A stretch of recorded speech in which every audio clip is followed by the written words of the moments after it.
It's noon here in Ventnor City, New Jersey, and our nation's capital, Washington, D.C., and this is CarEdge Live for Monday, December 1st, with your host, me, Ray, here in Ventnor. Yes, sporting the out-the-door price hoodie. And, well, Zach, in some dealership somewhere, okay, so he's in his little WeWork office, and it's about the size of a cupboard. How are you today, handsome? You are full of energy this Monday morning, Pops. I love to see it. I'm doing fantastic. Thank you, everyone, for tuning in and joining us for another episode of CarEdge Live. Americans cannot afford new cars, and they refuse to buy. We got some new data that we're going to look at today and discuss. Dad, before we do, yes, today's show is brought to you by CarEdge.com. We've been running our Black Friday promotion since, well, Black Friday, and it ends tomorrow. The countdown is going back at CarEdge.com. We are offering $300 off our car buying service and 30% off CarEdge Pro. Just to make it very clear to everyone here, CarEdge buying service, concierge, this is soup to nuts. We do it for you. We have a team of concierges who every single day get customers the best possible car deal. They're doing all the work, locating the vehicle, getting you the deal, and then ultimately just getting that vehicle in your driveway. You can start with a free consultation to see if this is a good fit for you, and you can meet our team right here. CarEdge Pro, on the other hand, do it yourself. You want all the data, the tools, the resources to get yourself the best deal. You can get 30% off that. You can learn more about how that works at CarEdge.com/pro. That includes dealer invoice price and so much more. So anyway, there you go. That's what we're up to on the sales side of things. Had to get that off my chest. Now, Dad, shall we go into the meat and potatoes of today's show?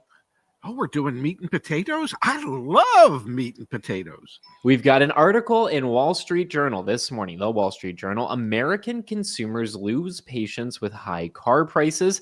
Then, Dad, you flip over one more slide, and we've got car buyers are finally pulling back from $1,000 plus monthly payments. The share of payments in this category has dropped to 18.5% for new cars and 5.9% for used cars. This data coming from Cars Commerce, Cars.com. And then, Dad, we also have the average monthly car payments in all 50 states, and we're going to look at some of those today on the show, and they are scary. You combine with all of this the fact that sales for the new vehicles actually slowed down year over year for the month of November, and you have the scenario we're in where Americans are finally choosing to not purchase these vehicles because, well, they just can't afford them. Well, I don't know if they're choosing not to buy them, or they're refusing to buy them. They just can't afford to buy them, and at a certain point, reality has to set in. If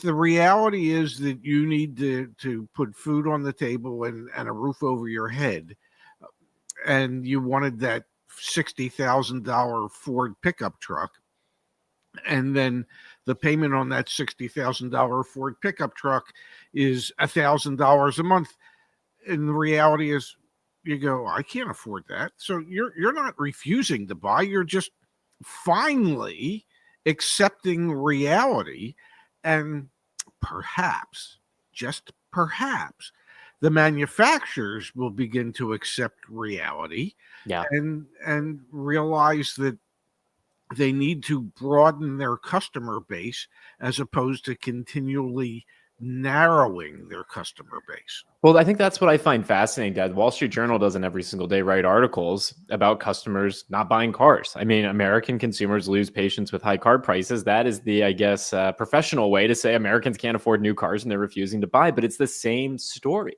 And it's the story of the fact that the average MSRP for a new vehicle is above $50,000. That Automotive News tracks listing prices for new vehicles every single day. It's above, there it is. It's above $50,000. Like, this is a big, big bite to ask someone to take. And ultimately, we're seeing more and more people refuse to do it. And Dad, you don't even have to go that far to start to rationalize why this is so difficult. I'll just jump quickly here to the CarEdge car search because I want to look at a monthly payment. First vehicle that pops up here, we've got F-150 Lightnings. I'll click on the less expensive one, the $68,000 one, and I'll go down, Dad, to the monthly payment piece of the page. Let's find it here. I mean, this is just a big monthly payment. Like, how many people can actually afford a $1,500 a month monthly payment? Apparently 18.5% of American buyers. Okay, yeah, so that's the data we got from Cars.com. We're down, which is shocking to say, but we were up closer to 20% of all consumers who purchased new vehicles had over $1,000 a month monthly payment. We're down to 18.5% for new cars and 5.9, call it 6% for used cars. But it's a lot of money. It's it's a ridiculous amount of money. It is there is there is no way in hell and I'm trying to think of a way to phrase this so that those who keep participating at greater than $1,000 a month realize the damage they're doing for the rest of us. And what do I mean by that? If there's 18.5% of the people that are buying vehicles and they're willing to accept a monthly payment in excess of $1,000 a month, then manufacturers say to themselves, what do we need to lower the prices for?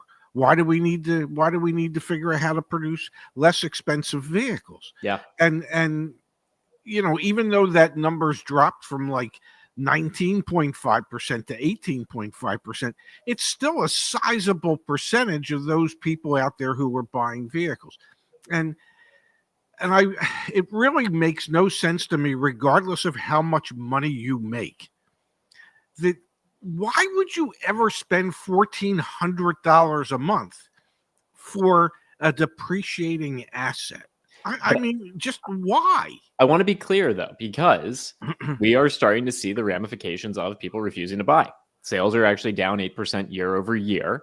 Now, a lot of that has to do with electric vehicles. There's pull ahead on EVs, and last year there were EV sales, and this year there won't be because obviously the federal tax credit has gone away. But Dad, more and more people are finally refusing to purchase these vehicles, which last time I checked, let me find it here. Give me 1 second. Drum roll, please. Can I give me a drum roll? Something pops. No drum roll? Oh, I didn't hear that part. I was busy trying to clear my throat. Come on, man. We've got used vehicle inventory climbing. And then let me go back here really quickly. We've also got load more. New vehicle inventory climbing, almost 3 million. So you've got this, moment in time. Yes.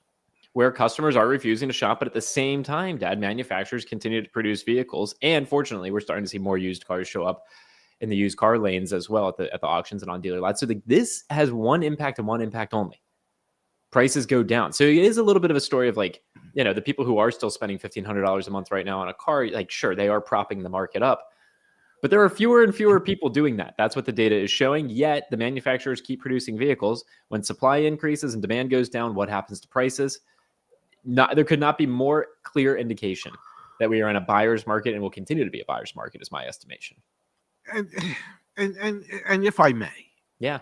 And here, full screen for if you may. No, this is not really a full screen moment. But what I was going to say is, if I think part of the reality is that we're in the holiday season and lots of people are going to be spending lots of money for holiday gifts. And those people who are going to be spending lots of money for holiday gifts more than likely don't have the money that it is that they're going to spend for those gifts.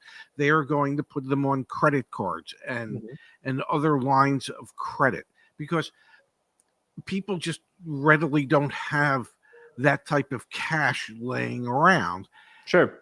Especially when we are confronted with the fact that everything seems to be more expensive today than it was at this very time a year ago. Sure. So I would expect that sales for December are going to be slower than last December. Sorry, and I want you to be explicit here. You're saying sales broadly for retail, or you're saying sales for cars? What are you saying? Sales for autos, okay, I think are going to be down in December compared to December of last year because people are just realizing they don't have enough money to go around. And I will say, though, Dad, that becomes the conundrum because for those of you that have been patiently waiting on the sidelines, the more people take themselves out of the market, the more people that refuse to buy, it does create this moment of opportunity. Yes. So it's like very much a balancing act here. And obviously, we try and walk that fine line as we provide the information. But, Dad, I think you're right. There are fewer people shopping in November. That data we already have. What indication is there that it's all going to pick back up and be better in December? There isn't one. If anything, we're seeing more inventory sit even longer, which means cars aren't selling. And we know, Dad, we saw in November, manufacturers did increase their incentives a little bit, but not nearly enough to what we think there needs to be. We had 42 0% financing offers in the month of November. I cannot wait to see if we crack 50 0% financing offers in the month of December. Like, it's that's the conundrum. It's like, it is a buyer's market. And if you've been waiting patiently, now is the time to strike while the iron's hot. And also, every single person that does transact, that does buy, provides an incentive to the manufacturers to not increase their incentives, to the dealers to not decrease. So it's an interesting and for those people who waited, who waited and want to be able to take advantage of that shift from a seller's market to somewhat of a buyer's market. Those are the very same people that might realize that even though they can get a better deal today than they could 12 weeks ago, that they might not have the money to be able to do it between holiday shopping, cost of groceries, cost of automobile insurance. Yeah. Those people who patiently waited so that we were in a time frame where they could expect to finally have the leverage, might no longer have the financial ability to use their leverage. Sure. I'm going to leave anomalies to the side. For those of you that have been patiently waiting and you have the means to do it, yeah, you've got way more leverage today because your peers have refused to buy these vehicles. And you transacting and purchasing does add demand back into the market. But I think broad strokes, what we are seeing very clearly, again, the headlines this morning, it's not like the Wall Street Journal every day is writing this article. American consumers lose patience with high car prices. We have the latest data from Cars Commerce showing that there are fewer people accepting $1,000 monthly payments. Like, this is a good sign for those of you who continue to want to see, quite frankly, dealerships in pain and consumers with leverage. Like, that is what you're seeing here. So in that Wall Street Journal article, yeah, which I haven't read because I don't have a subscription to the Wall Street Journal. Yeah. What do they say that the American consumers are saying that leads them to believe that, as they put it, Americans have lost patience with high car prices? I mean, at the end of the day, Dad, it's just that they can't afford it, that people want cheaper prices. They want to go back to having not $1,000 a month payment. That's the premise of that article, is that as MSRPs have gone up, we've seen for the longest time enough shoppers sustaining the market. And as you've always said, eventually you're going to run out of people in the market. And there's just fewer customers now. And that ultimately will force prices to move back in a different direction. Were there any quotes from any of the manufacturers as to them saying, in corporate speak, that maybe they realize they've gone too far, or are they still being somewhat optimistic as to what the future holds for them? I don't have exact quotes for you here, but of course, Dad, the corporations think. I mean, there's actually a really funny story about Stellantis with their Jeep Recon, like coming out with all sorts of quotes after they got knocked for poor build quality and things like that. Like, yes, the corporations are going to say what the corporations need to say, but we are seeing these headlines and these data points paint a very clear picture. Which, again, I sound like a broken record, but less people buying cars because they can't afford them, refusing to shop, ultimately puts a lot of pain on the industry. I really cannot wait to see. I mean, the November car deals, by the way, manufacturer incentives, they end today in a lot of instances. So we don't have December 0% financing yet, or December lease deals, things like that. But obviously we will compile them and we will share them. I'd be shocked if there are fewer deals this month than there were last month. I'd be shocked. I would think if sales went down in November, or from November of 2024. Yep. That manufacturers tend to be reactive, much like car dealers tend to be reactive, and so the reaction to the slower sales typically would be, okay, we need to increase the incentives to try to encourage people to come in, to give them a reason to come in. So I just think the problem is that the stuff is just so utterly expensive that the size of the incentives, I think, to encourage a broader market would have to be significantly more than what they have been. Yeah. I don't see how you get the average American to come in to try and take on a $750 to $1,000 a month car payment based on the type of incentives we're seeing today as being good enough to get them to do that. And again, I just want to continue to ring the bell, and then we're going to switch gears here. If you are in the market to buy a new or used car, I've talked to so many people this weekend that were like, I've been thinking about buying a car. Please, please, please. The market dynamics are so different today than they were a year ago, 6 months ago, a couple of years ago. You have all the leverage in the world. So when the dealership says, we're selling cars at MSRP, or no, our advertised price on that used car is our best price. The answer is no. No, there are some pockets of exceptions. If you're trying to buy a Lexus GX, sure. That has such low supply, not enough, and too much demand. But for 99% of cars out there right now, it is a buyer's market. And as more people continue to take themselves out of the market, it will continue to reinforce that it is a buyer's market. So if you do choose to make a move here between now and the end of the year into next year, please know that dynamic has shifted. The data all points to it. And we see it day in and day out in our work. We've got thousands of customers using our concierge service, Dad. We've seen incredible deals that we're able to provide to customers simply as a function of market dynamics. Lots of hard work, but at the end of the day, it's market dynamics. Well, and if I may, the customers always had the leverage. Of course. Okay? Because the customer can always say no. And that is the most powerful 2-letter word that you have in your toolbox when you're shopping for a car. Yeah. They can tell you, oh no, we can't discount the car any further. And you can simply say, okay, no, I can't afford it. It's still too expensive. I guess I'll have to leave. You get up, they start to leave, and they go, well, maybe we can find a few more dollars. So don't ever lose sight of the fact that it's your money they need in order to sell cars, or it's your good credit that they need in order to be able to place a loan for them to sell cars. They like to pretend that they have all the leverage. They don't, unless they're selling cars to each other. They need you. Don't ever forget that. Kind of like during World War II.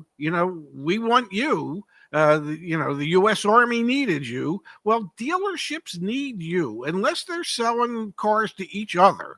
And trust me, these salespeople aren't. They have better things to do, or at least attempt to do. They need you.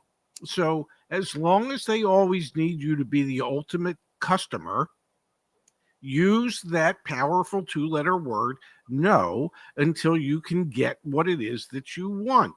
And eventually, not in all cases, but in many cases, at some point, the dealers will acquiesce to some degree to either get to the number that you have suggested you'll buy it at, or at least closer to that number that you have suggested you'll buy it at. So never forget, you have the ultimate power. They need you more than you need them. Don't ever forget that. Dad, we've had a thoughtful contribution come in here from Mitchell. Can you guys check for me? Thank you, Mitchell. Can you check for me 2026 Toyota Corolla Cross LEs in 08859? Let's spend some time here, Dad, trying to help Mitchell out, get a sense for what's going on in Parlin, New Jersey for 2026 Toyota Corolla Cross LEs. All right, here we go, Dad. I went to the CarEdge car search. I filtered by Toyota Corolla Cross, 08859 within 100 miles. This is insane how much inventory Toyota has. 1,344 within 100 miles of this particular zip code in this area. Yes. There's a 124 days supply of new vehicles. That means, folks, for all the new cars for sale in Parlin, New Jersey, it's taken dealers 124 days to turn them over. That's really high. That means that as shoppers, you have a lot of leverage. That being said, I've clicked on a couple here, Dad. Here's an XLE, which is a bit more expensive, and I'll come down here. We've got some LEs. I've clicked on one of these in another tab, which are less expensive. Let's take a peek, Dad, both at obviously MSRP invoice price, and then let's look at what the day's supply situation is. We've got a $32,000 MSRP, $31,944. Dealer invoice price on this, $29,867. We've got a target discount range from the CarEdge algorithm that's pretty aggressive, around Yes. 10%. Around 10%. So we are seeing some deals on this. That being said, let's come down here. 52 days supply, which is quite high for Toyota, but Yes, it still is. quite low in the grand scheme of things. Dealers in this area have sold 239 of this particular vehicle in the last 45 days, yet they have 274 for sale. So this could be one of those vehicles where you actually can get a little bit of a deal. I can see Space here in the chat saying supply is not a problem, 9 to 10% off MSRP before the $750 Toyota Financial Services rebate. So there you go. I obviously, Dad, want to create some space for you to comment on this, but there's the data. You've got the data on the screen. You've got space in the community. I think there's a really awesome opportunity here, Dad, for someone to take advantage of the fact that this is a fairly high supply Toyota vehicle. Well, it is for Toyota. I mean, we could look at other models, and the numbers would be significantly flipped, where the total sold in the last 45 days might be 400, and the total for sale might be around 250. So that's showing that they're turning much more quickly. This happens to be a model that isn't turning as quickly as some of their other vehicles. And so even with Toyota dealers, there are deals that can be had. And it also depends regionally. It also depends on what part of the country you're in. But obviously in Jersey, in this area of Jersey, you should be able to get between 8 and 10% off. Love that. Love that. CarEdge Pro, that's the data that we're referencing right there. So obviously you can get access to that yourselves, and it's great to validate it with deals that Space, one of our community members, is seeing, one of the CarEdge team members and community members is seeing as well. From Matthew. Thank you, Matthew. Appreciate this, Matthew. Good to see you here as always. Been watching the CPO 330i as a potential daily driver. They wanted 29.9, offered 27, would have been a taker at 28. They said no, and now it's at 28. Time to offer 25. If that is not the sales pitch for our concierge car buying service, I don't know what is. Buying a car is such a pain in the butt, man. That is hilarious.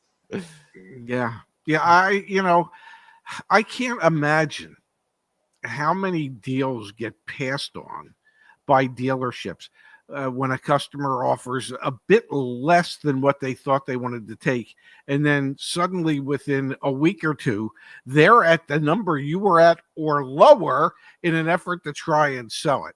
And that salesperson and sales manager must be mad as hell at each other for not having taken a profit. There is no shame in selling a car and taking a profit. Might be a smaller profit than you thought you were entitled to, but there's no shame in taking that profit. You can't get hurt taking that profit. Completely agree, Dad. Completely agree. Pops, we've got an incredibly thoughtful contribution that came in right here. Thanks, Arc Photographer. We really appreciate it. You guys mentioned $1,400 a month payments for a Ford truck. Would you say that's true for a more affordable car like a Nissan Sentra, Kia Soul, Honda Accord, Toyota Camry? Thanks for what you do. Girlfriend watched your videos and got a good deal on a 2025 Kicks. Then, break this down a little bit. Like, can people end up buying a Nissan Sentra, a Kia Soul, a Honda Accord, Toyota Camry, and having a $1,400 a month payment? Is that even possible? If they were asleep when they signed the papers. Or it could be short loan term, right? Yeah, it could be a short-term loan. It could be somebody with bad credit. Yeah, unfortunately, we see that at a very high interest rate loan.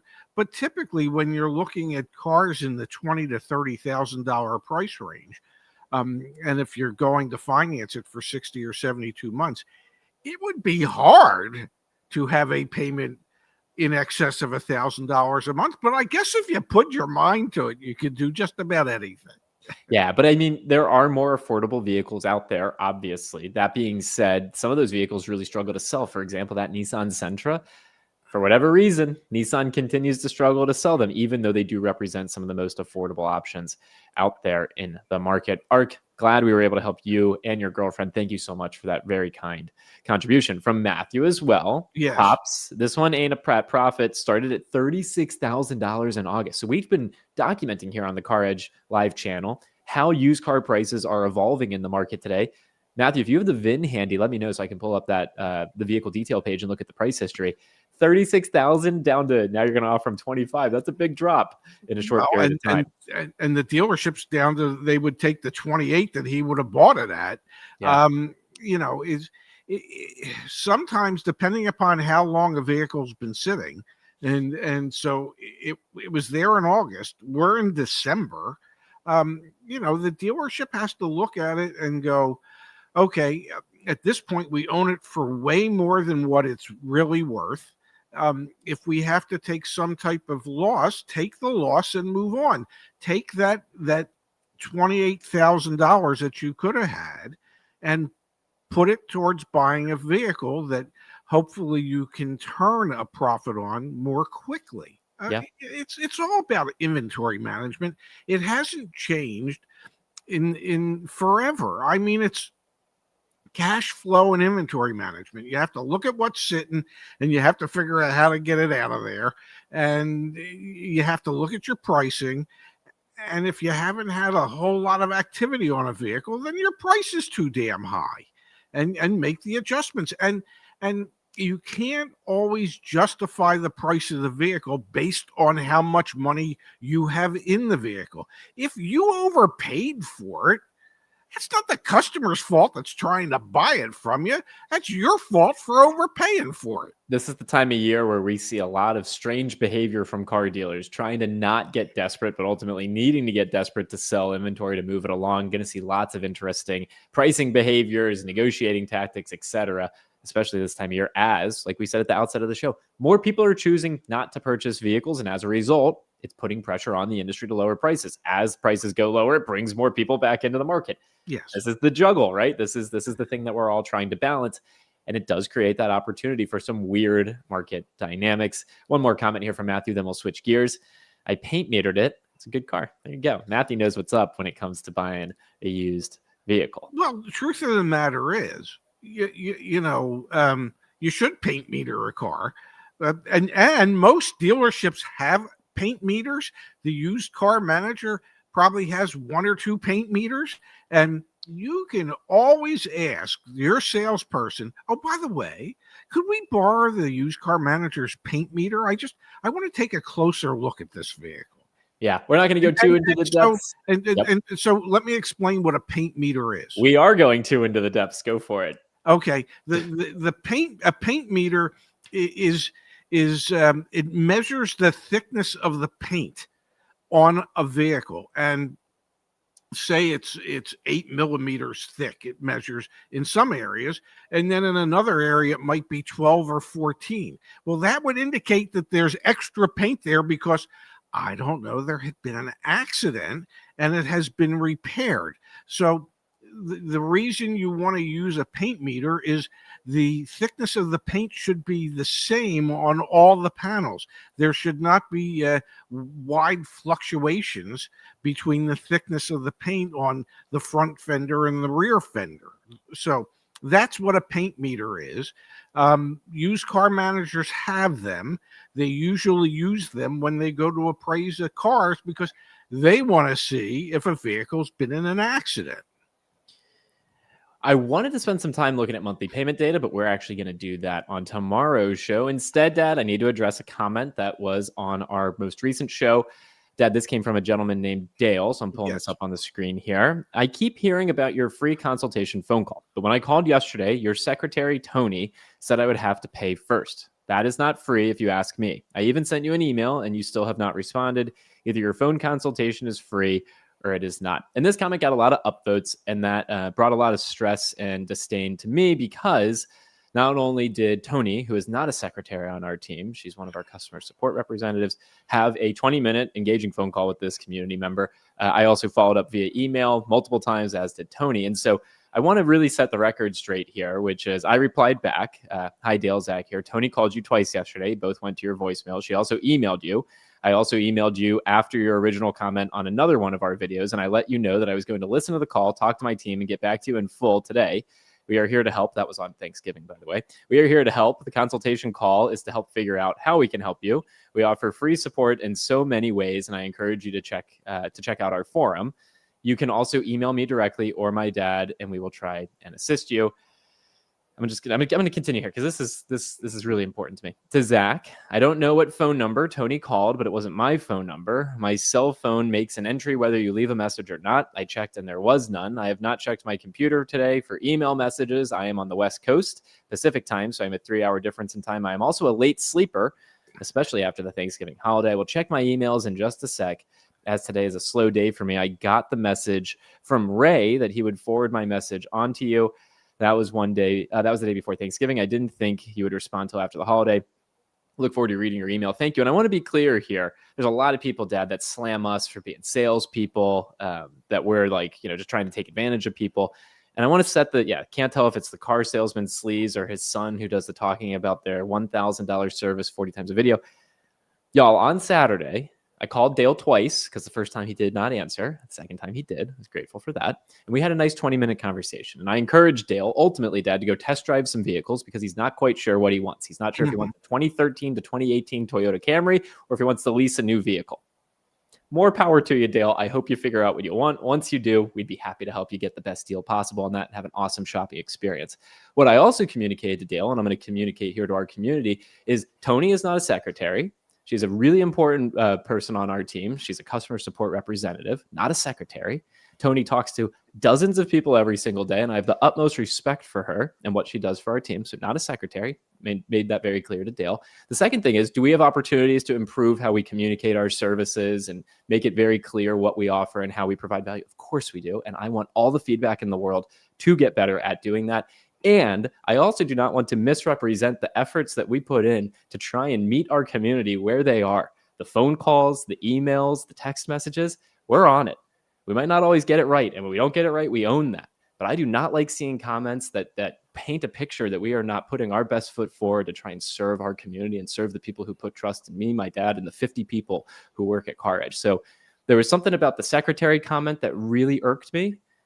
Felt degrading and a little belittling. And so I made that clear to Dale, community member who I greatly value. And I know Dale tunes in later in the day. So Dale, I know you're probably watching this 3 hours in the future. I hope you don't mind this, but this is very real for me. And we're here to serve. And I really enjoyed our conversation the other day. And I really hope there's an opportunity for us to serve you and help you once you figured out what you want.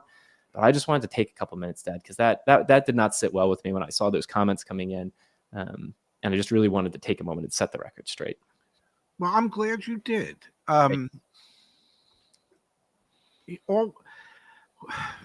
Here's one of the things I learned early on. We will never be all things to all people. Some people are just not going to be happy with us, regardless of what we do or how we do it or how we might bend over backwards to help them. It's just that simple. And if 90%, 95% of the people that we deal with are pleased with how we've dealt with them and they found value in what it is that we offer, God bless them. In the 5 to 10% of the people that we just can't make happy, God bless you as well. Yeah. You know what? I don't judge those people. There's something about how me and my dad present ourselves here, or something about the services and products that we provide back at CarEdge.com that don't work for you. I'm not offended. We are not all things to all people. We show up authentically. And I want to be so clear. We want to get better desperately. I am so freaking grateful that Dale shared his comments. Sure. I listened to the 20-minute conversation. Were there coaching points in there? Of course. Are we going to be better off because of it? Absolutely. I am grateful, very grateful for that. And the 5 to 10% of people, Dad, who don't like us, I learned something from that. I get curious. What about how we showed up was not helpful to those people? It is so valuable. And I want to make sure people understand that our principles, our character, the values that we bring, this is not some BS thing. This is not BS. This is our lives. We go walk around in public and people know us because of what we've been able to build here, thanks to each of you. I'm not trying to put any bad name on the Shefska last name. I love being able to walk around and we help people. That's why we do this. We help people. So anyway, just wanted to share that. And Dale, I know you're going to watch the show later, so feel free to text me or call me. I offered him our $300 off concierge promo in perpetuity. He wants to use it a year from now. He can get the $300. I want to help the guy, really do. But I also want to feel convicted in the values that we as a company strive for. As I used to say to people when they would send me emails with issues that they might have had, I encourage that. There is no way for us to get better if we didn't know that we let somebody down. Okay. If we let somebody down and they kept it to themselves, we would not know. And so that there wouldn't be any way for us to make any additional improvements to what it is that we do. But I also understand it at 74 plus years old, we will never please everybody. That is an impossibility. And so we strive to please the most people we can, and we'll do our best with the people that we have a hard time pleasing.